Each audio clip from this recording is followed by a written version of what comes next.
Good afternoon and welcome to today's video. And today we're looking at quite a rare beast, the JVC HR, I want to say 7700. Let me have a quick look.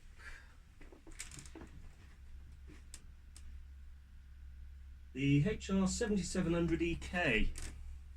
So this machine is the origin of the species for other machines in this series, such as the Nordbend V500 Spectravision, which I've got upstairs. It also forms the basis for the Ferguson 3V23, the Akai VS, I want to say VS10, various Telefunken models, various Saber models, or Saber. In this country we got the JVC versions, we got the Ferguson version, the 3V23, and we got the Thorn rental versions, the 892, I think it was the 8924, because the 8923 was something else.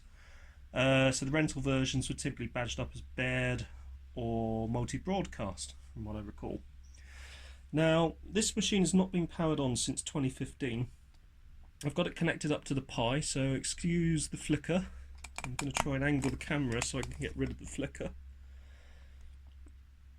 So, and that doesn't seem to really be doing much, so we'll just have to live with the flicker. Now, the owner of this machine was complaining that there was no audio. So I've got it muted at the moment, and I'm just going to, so they've tested audio over RF, and they'd also tested audio over the audio outputs on the back. So this is currently over RF because this set only accepts RF inputs. So I've got it muted. Let's just unmute it and see how it is. Something, isn't it? When you can't take a bottle of pop to the game. So that's currently unmuted.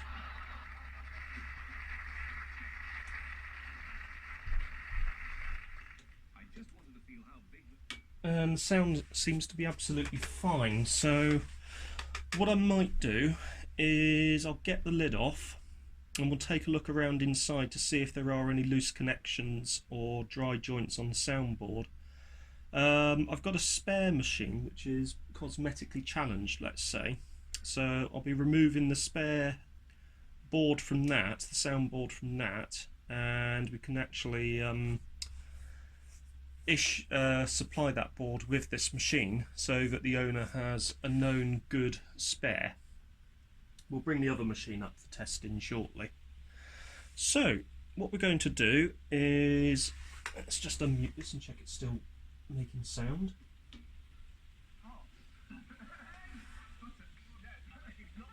Which it most definitely is.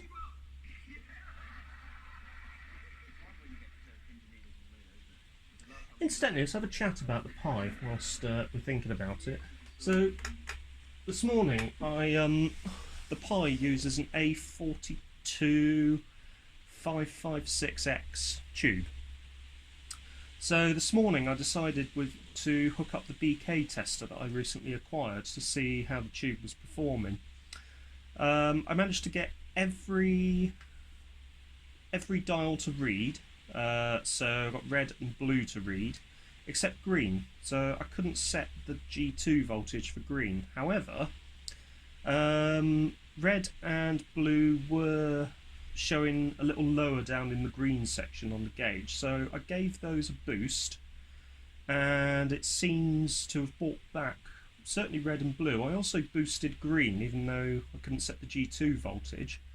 All of the guns seemed to go off in the back of the tube, so it seemed to be doing something. And what we're now left with is this surprisingly bright, healthy picture. So it must have done something. I'm not sure. I'm not sure if it was a dodgy base socket I'm using or not. I need to test the tester on another tube, but I put it away for today because I wanted to move on to something else. And it's in the doghouse at the moment because I was a little bit annoyed with it, to be honest. So back to this. Let's unmute again. Do you mind not interrupting?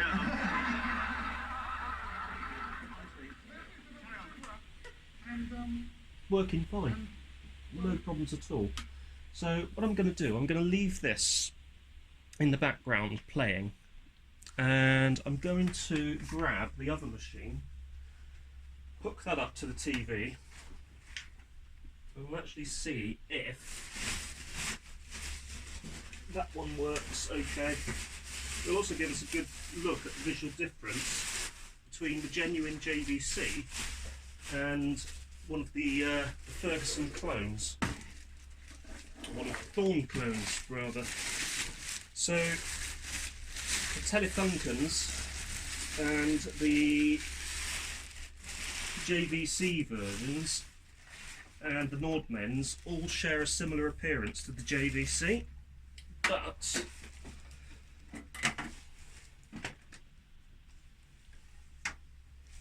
the Thorn rental versions are quite different. So, here we go, gently on top she goes.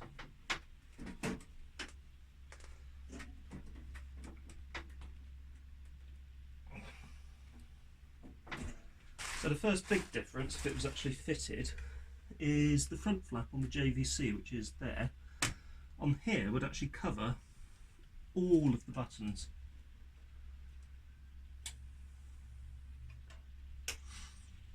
So, let's get this one powered on and get it hooked up to the TV. I'll also take this cover off because it's not, there's no screws in it at the moment.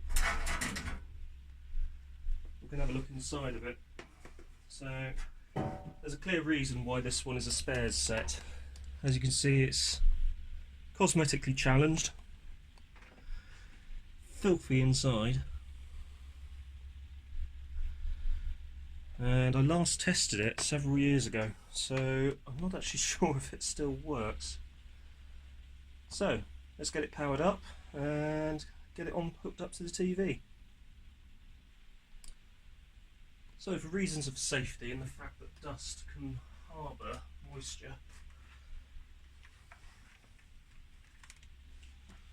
right, let's see if we can put this a little bit higher so we can actually see inside the top of it.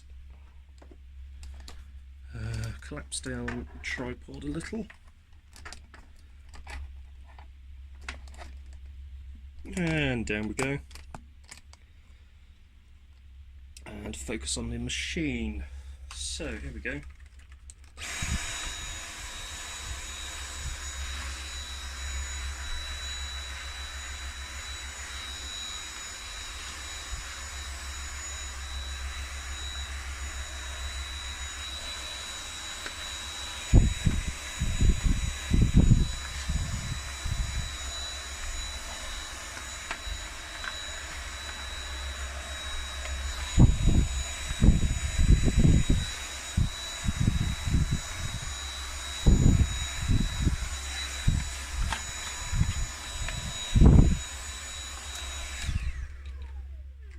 Head drum is absolutely filthy.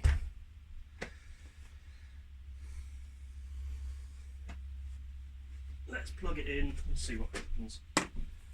Not hooking it up to a variac or anything like that. I'm just going straight for what that Shango guy on YouTube calls a solid reform, something, I can't remember what he says.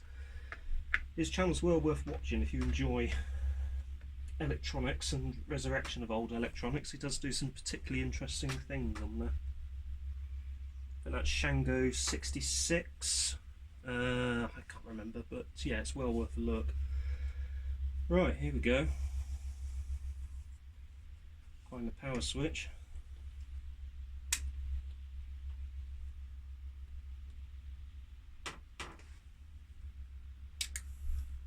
Oh, we have life.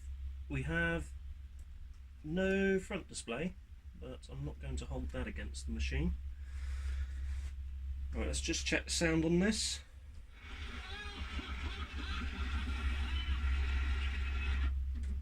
Still got sound, so I'm going to borrow the RF cable from the back of this machine, JVC, stick it into the Thorn. Am I going to bother cleaning the head? oh god, the head is actually quite seized, feel of it. So what I might do is whip up the top circuit board here, and we'll give that a bit of a courtesy clean. I'm debating whether or not this machine will actually fire properly. So this top board is MY in colour amp assembly. The soundboard is in a different location on this machine. If I remember rightly, the soundboard is, I want to say this board here, right on the back of the machine, because if I remember rightly, this board did have a Dolby chip on it for the noise reduction. So there's this cable, yeah, it's this board here, because you've got the cable here going into it from the audio control heads. But look at this should be spinning freely, whereas at the moment it's almost completely seized. That could be because it's absolutely filthy. It could also be because the motor has completely seized solid. Usually it's to do with grease in the bearings. If you don't use something for a long time, especially a motor that's got greased bearings, the grease sticks in a particular position, which is why sometimes with old hard disks you have to whack them before they come back to life, because it's usually the grease is seized in a particular position. Giving them a whack does seem to bring them back to reality somewhat. So let's give this head a clean and see if that gives us any better movement. So I've been advised a number of times that my methods of cleaning heads was not perfect, especially this method I'm using here to just cover everything. However, I am going to try using the paper method, which is apparently less abrasive to the heads, which, yeah, it would be. So let's see. The reason why I have saturated it is because it does feel completely seized, and I want to see if just doing this, saturating it, will attempt to bring it back a little. Yeah, you can see it's absolutely filthy.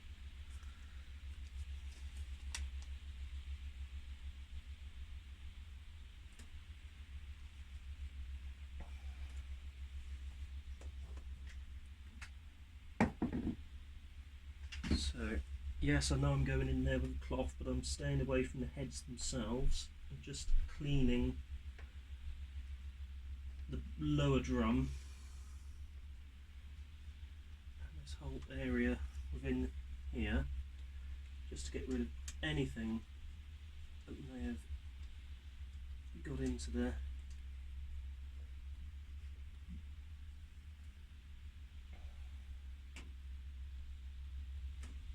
Still not convinced about that, but the more I spin it, the freer it gets. So let's give pinch roller a clean.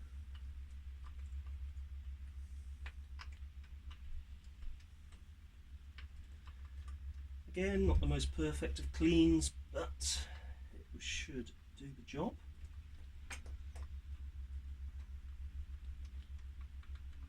Pretty certain that's the audio board. I'm sure I checked this last time. I'll get the service manual down in a minute before removing it to make sure that I do have the correct board.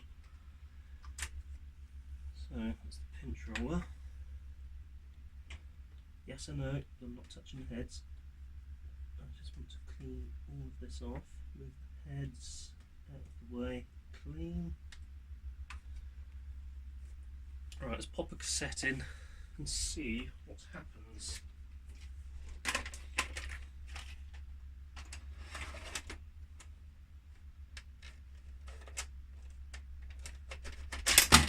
It doesn't want to accept the cassette, so that's always a good start. And I can tell you why.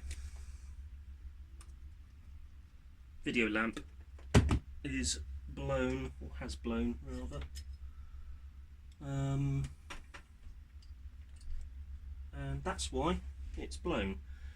So this has at some points, well before the time I got to this, been butchered slightly to make it work, as you can see. And whoever has done it has soldered it, but for whatever reason those have split apart. So let's strip the wires and just crimp it together for now. So gently, that's it.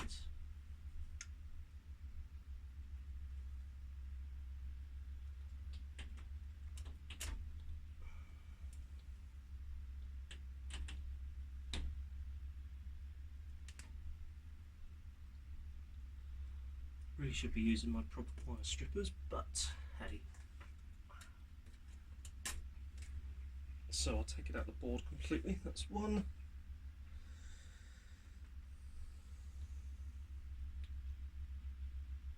And two.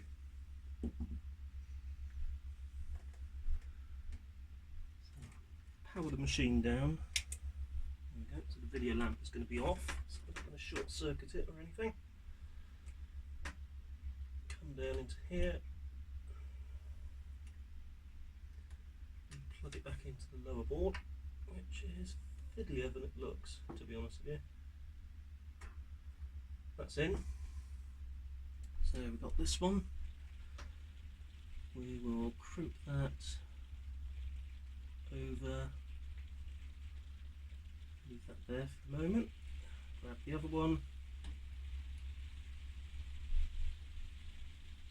If it will let me grab it. And crimp that over as well. Honestly don't want to do too much to this, but I just want to see if it works and if we can get sound out of it. If we can, then we've got a viable spare board.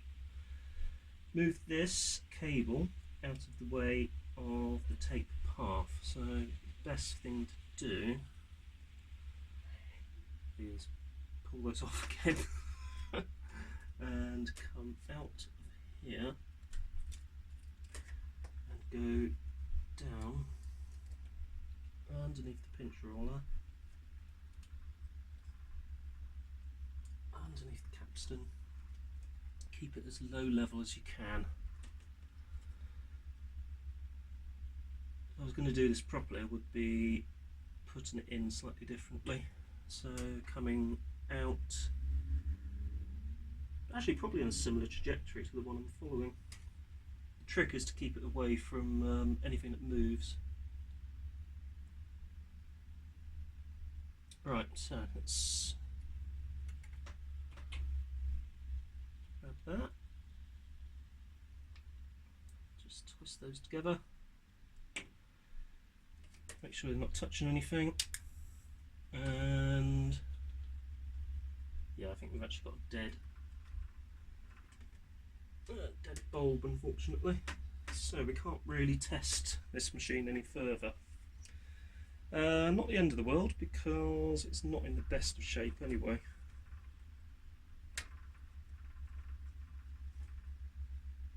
What we can do is power it off, unplug it,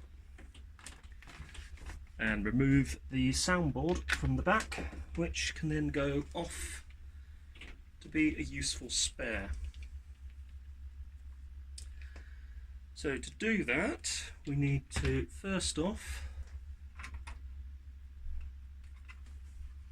move that board out of the way. Now, I've never actually removed one of these before in this particular machine, so I'm guessing if we look under here, you can actually see it's mounted onto this top plate here. So I'm hoping if we go here,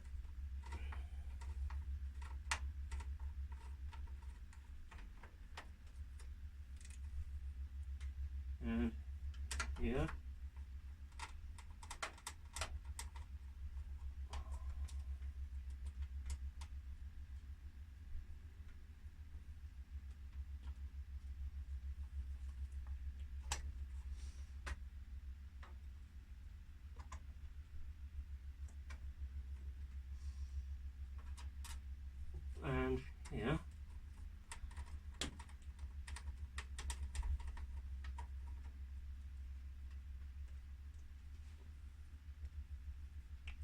we are probably looking in completely the wrong place.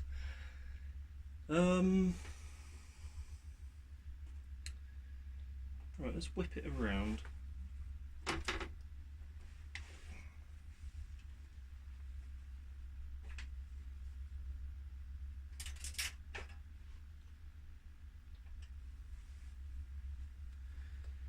So we're just going to relocate to this chair.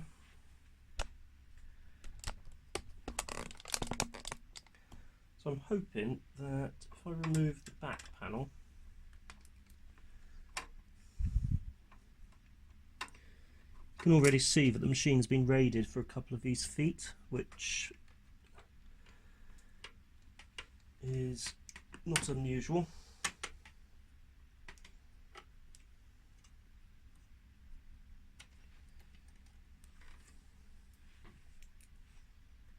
And I've got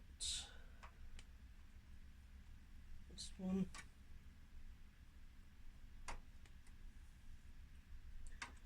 And this one.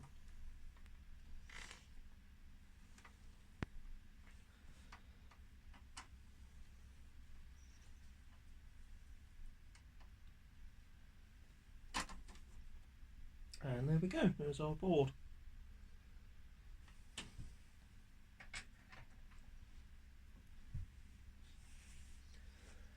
So let's see if this is the correct board. So we have audio assembly, which sounds about right. So this is the one that we want to be paying attention to for removal.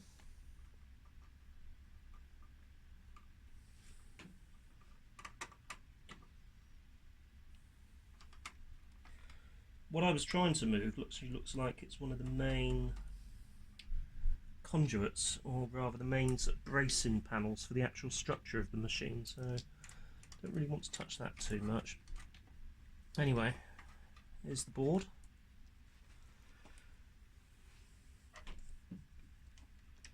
So I'll just pan up so you can see that. So thankfully all of the cables are easily removed, and all of them except this one, which goes into this red socket, do appear to be colour coded as well, so it just makes our life a lot easier.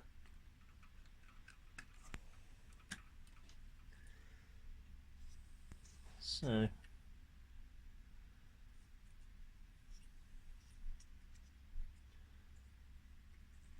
that is certainly one of the audio boards anyway.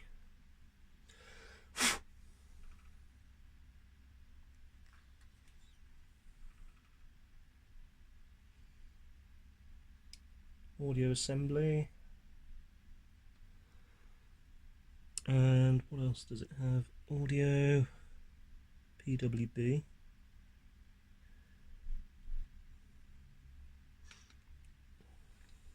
It smells damp as well.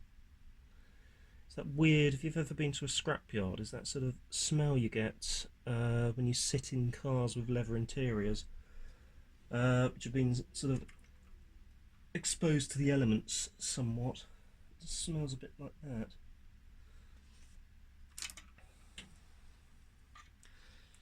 So we may actually be looking at two boards, given the complexity of the audio stage in this machine. So we've got that board.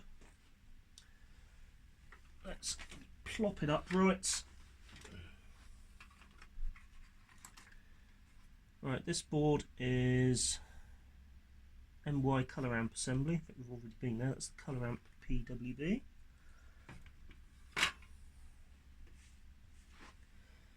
There's a board here, which I'm not too sure what that is. That might be Syscon. Easiest thing to do is if we pop upstairs and grab the service manual, we can take a look for proper. So I've just fetched the factory manual, or the servicing manual, from upstairs, from my manual collection, and we can go through the various boards that we have. So we've got the YC board assembly, which is chroma and I think luminance. Servo board assembly, which is on, will be on well, actually, I've got a machine that's open here, so I don't know what I'm trying to show on the JVC. This board here, it's a servo board assembly. That's the YC board assembly, which sits like so. That RF shield there, so that sits on top. To the rear, we've got the, I don't know why I'm trying to do that with a blooming tripod. We've got the audio board, and here is the audio board itself. This is where all of the magic happens, apparently.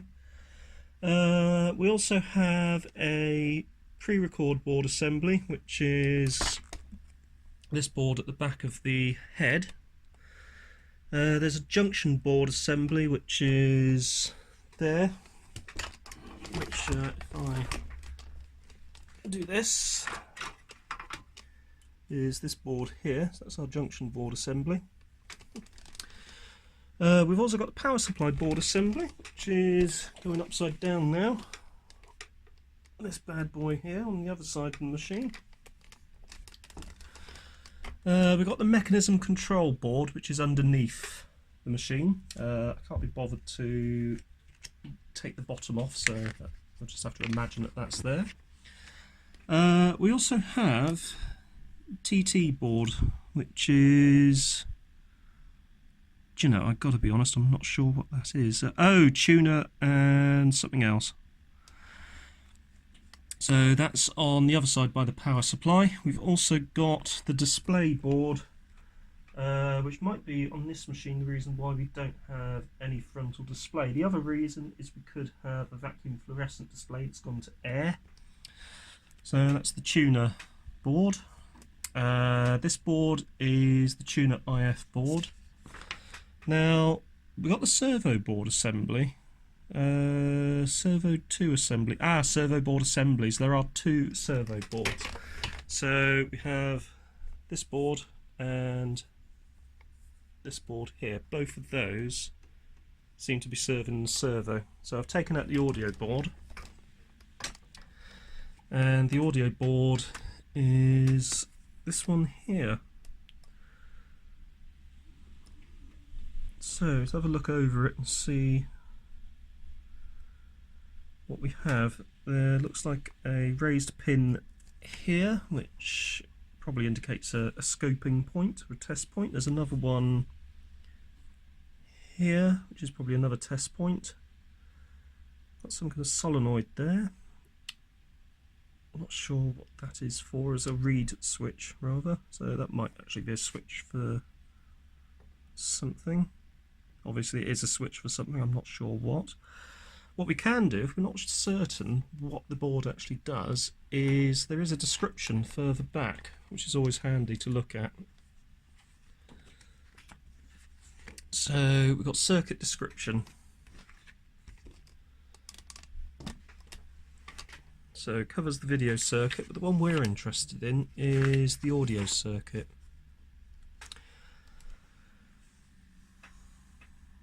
So Q signal recording.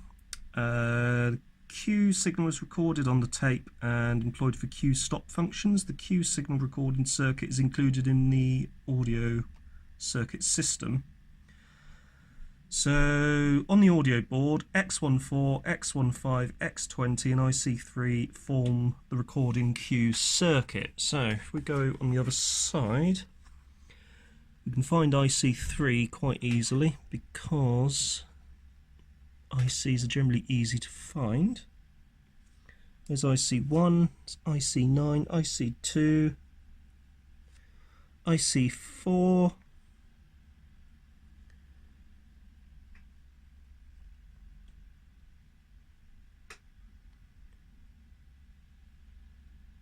IC2, where's IC3?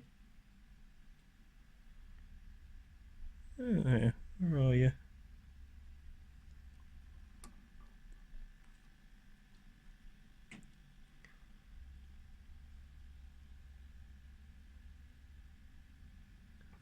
It's always fun trying to find things on these boards.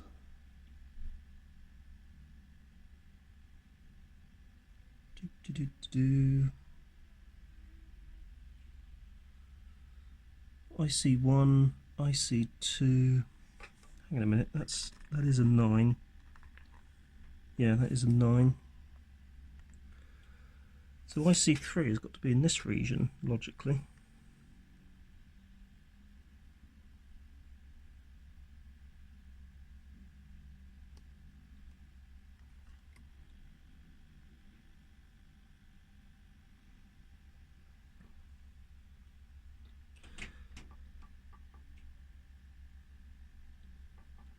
That is really annoying.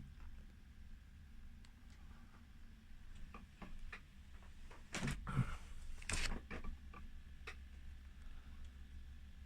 think there are a few dry joints on this board. There's certainly been some work in here before. It looks like somebody's soldered those joints. So actually that's an interesting one to keep a note on. So we're looking at this one here, marked, I think that's J7. What else are we looking at? C7, so that capacitor may have been replaced. Sorry, C71 may have been replaced. And C74 may have been replaced. So I haven't been able to find any stock faults for these, but one of the faults is you lose sound, or its sound becomes very warbly, and it's usually a capacitor problem. So it would be interesting to understand if it is C71 and C74 that need to be replaced, possibly C76 as well, because I noticed that that's had some work at some point. Oh, and also C87 as well. You'd have to follow the circuit diagram and the description to work out where in the stage it would be. So it would normally be around sort of audio output. You'd probably get that problem. I cannot find IC3. That is very annoying. I'm just going to pause this and have a further closer look. It was hiding very well. This is IC3. If we go to the other side, here you go. That is IC3. Looks more like a transistor pack rather than an actual integrated circuit. So let's follow this through. So we're looking at X14, X15, X20, so that's the recording Q circuit. So we've got IC3, X14, X15, and X20 was the other one, which is there, so that's the recording Q circuit. So during the Q set operations, D13 conducts and relay 1 switches on. So that, where's relay 1? That's relay 1. Yep, RY1, relay 1. The 30 Hz output from the full arrays head is then recorded on the tape as the Q signal. Refer to the Mechacon circuit description regarding the Q playback circuit. So, Dolby circuit. Dolby noise reduction has been added to the audio circuit for improved signal to noise. So let's have a look. The Dolby circuit is contained within IC9. So IC9 is this one here, IC9. Let's flip it over. There you go. There's IC9, and there is a teeny tiny Dolby logo on there, which is there. And according to the manual, it's an LM1011N. So, what's quite handy is we do seem to know now a little bit more about the audio recording and Dolby noise reduction.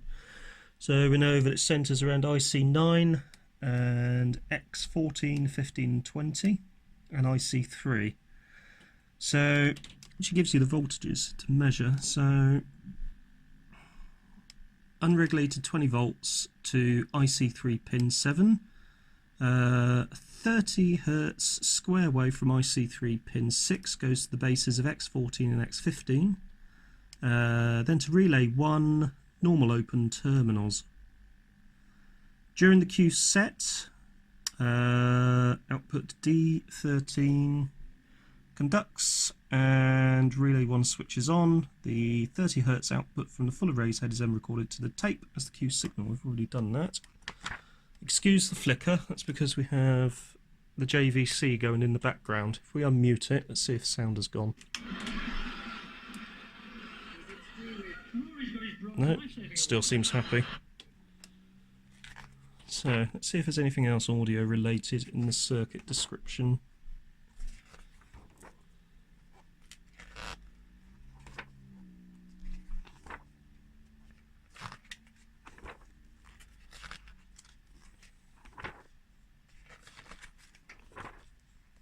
And no, there isn't actually, I don't think.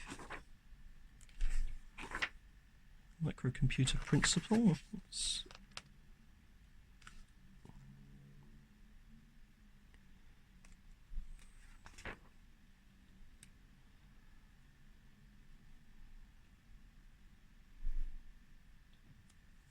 Oh, that's basically what controls the whole machine. So that's on. So that's interesting. So microcomputer. So there's one chip, 4-bit microcomputers are employed in this model. Types are micro PD650C049 for the TT circuit, a PD553C02 for the Mechacon, another PD554C306 for the Mechacon, and a PD564C155 for TT. Each microcomputer is contained on a single semiconductor chip and includes parallel processing, CPU, ROM, RAM, I/O ports, programmable timer, control circuit, and clock oscillator. So these were, for their day, really complicated machines. They actually had several processors in them. So, terminal functions. The microcomputer is contained on a 42-pin dual inline package and includes ALU, so that's the arithmetic logic unit, read-only memory, random access memory, I/O ports and control circuitry. Pin functions are shown in the following diagram, also referred to as pinout and block diagrams.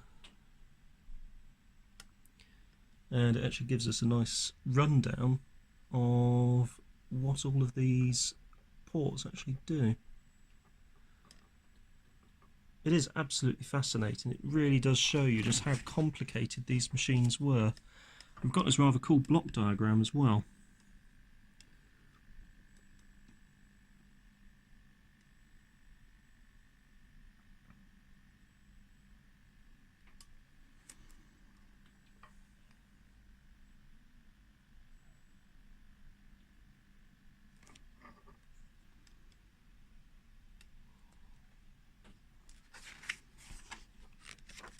So if you can imagine, the year is 1980, you're a radio rentals repair engineer and you have just been told that you have to learn how to repair these machines. Well, actually, these machines, because you would be looking at the rental version, not JVC version or the Ferguson version. You would have quite an undertaking. There's an awful lot of learning that has to go on, but thankfully in service the machines themselves were generally quite reliable. So the majority of faults all seem to be sort of well documented and relating to either belt issues, idler issues, or the odd dry joint or the odd power supply issue. The actual control circuitry doesn't really seem to give many problems, except this audio board, which, as we can see from the evidence of this one, does seem to be a series of capacitors that cause us the issue. So, I think we are coming to the end of this video. So this has now been running for 40 minutes, so let's just unmute the audio. and there's no problem with that at all. So I'm going to call it and say that this JVC is working well. I'm probably actually going to leave this running for the rest of this cassette, which runs for how long? 81 minutes. So let's leave it going, and hopefully by the end we will still have a machine that is working. Anyway, if you have found this expose of the JVC HR7700EK and associated clones interesting, please don't forget to hit that like button and also consider subscribing for more upcoming and fascinating hobbies. Thanks for watching and see you next time.